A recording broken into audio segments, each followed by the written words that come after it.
Le scuole sono carenti di aule, sono carenti di strutture, hanno delle strutture fatiscenti in alcuni casi e qui in Castelfranco è stato investito molto poco. Parole chiare che non lasciano spazio a nessun dubbio. A denunciare la situazione il coordinamento dei consigli d'istituto del distretto di Castelfranco Veneto. Da tener presente, ci dicono, che siamo il secondo polo scolastico della provincia di Treviso, ma la situazione sta peggiorando di anno in anno. Allo stato attuale c'è una carenza perenne di aule sostanzialmente e dalla provincia non si vedono segnali di investimenti sostanzialmente, né adesso né quando di fatto c'erano i soldi. Oltre alle strutture fatiscenti e alla mancanza di aule, il convitto, che ospita numerosi ragazzi fiore all'occhiello fino ad oggi, ormai sta per chiudere. Si tratta di un'istituzione educativa, pubblica, quindi un servizio pubblico, che si assume il ruolo di educare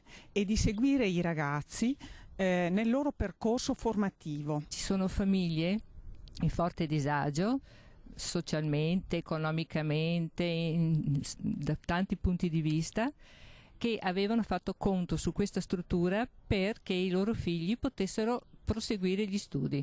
Famiglie che ora si troverebbero a dover cercare soluzioni alternative. Il papà di uno di questi ragazzi ci dice: dovrei fare dei programmi diversi adesso, cosa faccio? Cioè, mi trovo in difficoltà nella location, spostare mio figlio dove? Ma questo problema non ce l'ho solamente io, ce l'hanno tutti i genitori. E su questo il coordinamento ha già dato mandato ai legali per presentare immediatamente ricorso. La provincia ha deciso di chiudere il servizio e adibire questi spazi ad aule. Sicuramente il problema delle aule è sentito a Castelfranco, ma questa non è la soluzione, denunciano. Vogliono un confronto con la provincia che fino ad oggi non ha mai dato nessuna risposta.